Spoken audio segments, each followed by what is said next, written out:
Alright guys, so once again, MPTV. So, balik tayo sa DIY project ko natin. So, ito pong ginawa natin na DIY na cement. Nagawa tayo ng matibay para at least matagal siya. So, ngayon, nasabi ko noon sa inyo na maggawa tayo ng video about sa pagbubonsai. Hindi ko na pinakita sa inyo kung paano mag-create ng shape ng bonsai, pero itong ginawa ko natin.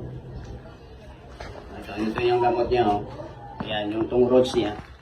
So pag mag-bonsai ka, kunin mo lang yung mga roots niya na mga malalaki.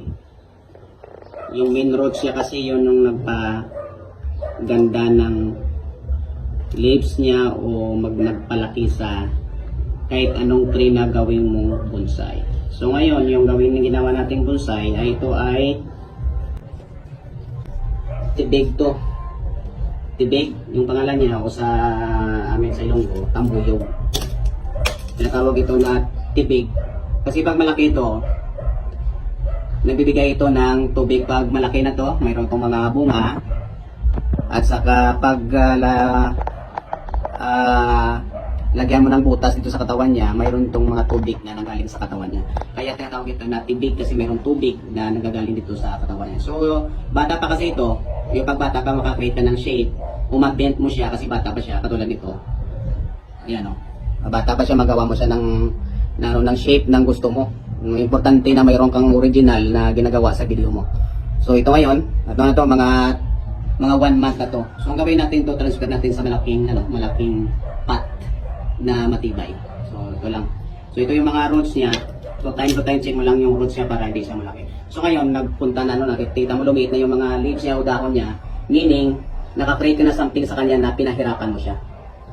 Kasi yung purpose mo kasi ang purpose mo sa bonsai, pahirapan mo siya lumaki. So, hanap ka ng idea paano. So, yung pinaka-goal mo, pahirapan mo sa lumaki, kaya tinatawag sa na bonsai. Pag gusto mo sa gawing bonsai, putulin mo lang yung pinaka-main roots niya. Ito yung pinaka-main roots niya, malaking roots niya, putulin mo lang. So after a month, a few years, so after a month, a year, ano na yan, bonsai na yan. So ito ano pa lang to? 1 month and a half pa lang to. Pero ito na, mayroon na siyang magandang branches. Ayan. So i-trim natin mamaya yung ano niya. So about naman sa soil gamitin mo, kahit ano lang, basta tataba siya. Kunti. Mayroon naman siyang mga fertilizer na mga dunot na ng mga leaves. Alright? So gawin mo lang gusto mo siya lagyan ng mga bato-bato niya maliit, okay din. Para hindi siya masyado lumaki. So kung gawin na i-transfer natin to, simple lang pag-transfer natin. Hindi naman ito mahirap gumawa ng bonsai. Ayan. Ayan. Tapos, lagyan mo lang ng maliliit na mga bato. Malas sa bato. Para at least may konting pahirap na sa kanya, ha? Ayan o. Puro ilinagay muna na soil niya. Ano na yun? Puno-puno na yun ng fertilizer. Ayan.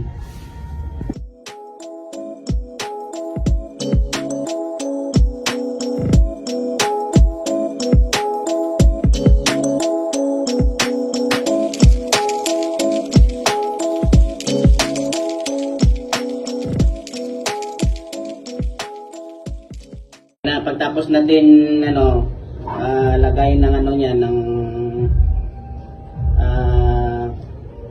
katawan niya dito o yung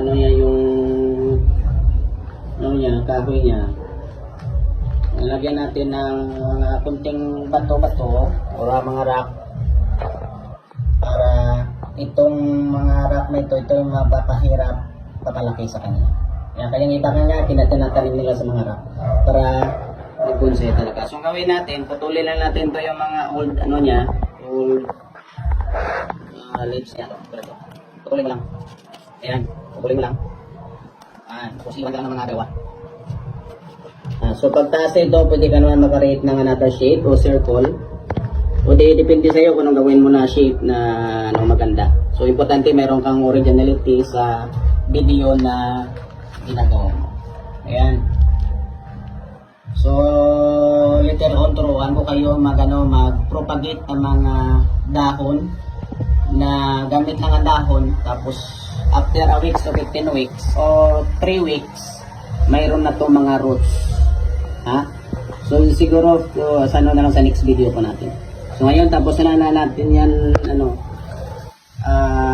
tanim. So lagyan natin na tubig.